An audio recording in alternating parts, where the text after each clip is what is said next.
Welcome back to part 2 of this mini-series on how to produce the best Wonderkids in Football Manager 2018. Last time we looked at the youth intake and what you can do to maximise your youth intake to get the best young players. If you missed that episode, be sure to go back and watch it to learn how to build a solid platform for your Wonderkids to develop. This time we'll be looking at what to do with the youth players once they get into your youth squad and you have complete control over their development and destiny. If today's episode helps you out at all, then make sure you drop a like on the video, subscribe to the channel if you're new so you don't miss out on any more essential guides like this one for Football Manager 2018.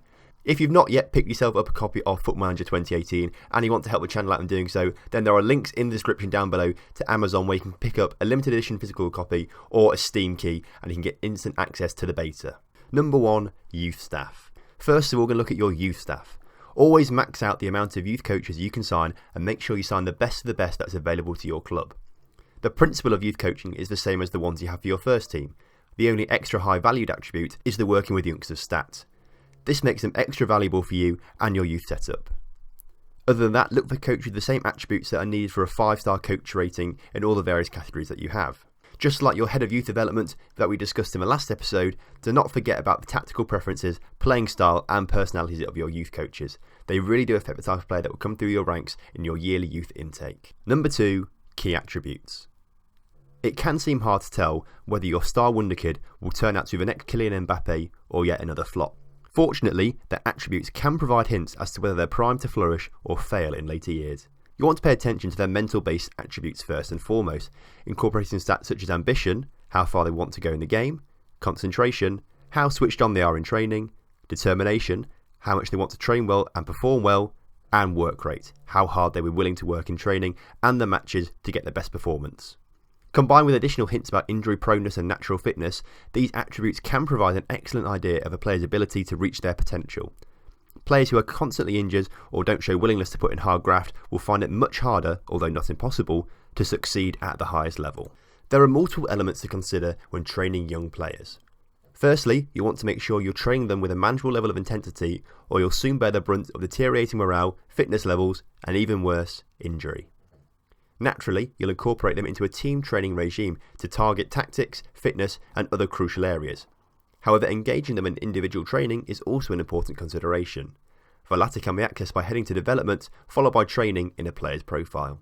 From there you can identify suitable new positions and roles, target specific attributes, or simply request them to adapt minor areas of their game. If you've got the next Harry Kane lurking in a youth squad, but his finishing isn't quite up to scratch, put him on extra finishing training for the next few months to improve it. Be aware that when you're changing a player's position and or role, you want to look at the highlighted attributes for each choice. The more efficient a player is in these highlighted areas, the easier they'll adapt to their new duties. Focus on these stats as a priority. Number 4. Tutoring.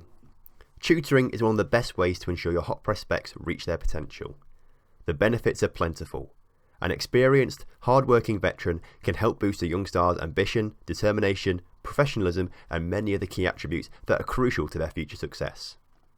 If you're going to take advantage of mentoring your players, it's best to start as early as possible. Head to their profile screen and hit Developments, followed by Tutoring.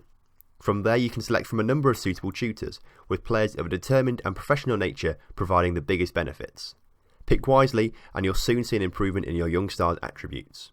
You should always look to pair your youngster with a tutor that has a similar personality description, so the tutor has less chance of falling out with the tutee. Crucially, your tutor should have a higher professionalism and determination than your tutee, so they can boost those young players' stats. Be careful though, pairing a young player with a tutor with lower professionalism and determination may have a negative effect on your young players. Number 5. Game time. Ultimately, the most important element of youth development is game time. If your hot prospects sit languishing on the sidelines, they'll never get a chance to reach their potential.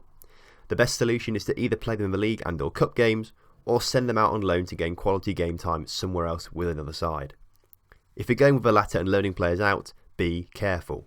You'll need to gauge how often another team will play them, how efficient their facilities are, and whether a year's worth of in-house training is actually more beneficial to your Wonderkid in the long run. Sometimes it's more suitable to monitor their progress from within, giving them the odd start and a host of substitute appearances throughout the season, then send them out on loan somewhere where the facilities aren't as great and they're not going to get as quality training. If you've enjoyed today's video and got some good bits of information from it, then drop a like on the video. If you have any questions, then let me know in the comment section down below and I'll reply to them all. Next time we'll be looking at integrating your Wonerkids into the first team and how to train them in the first team, so make sure you subscribe so you don't miss out on that video when it comes out. Thanks for watching, and I'll see you next time.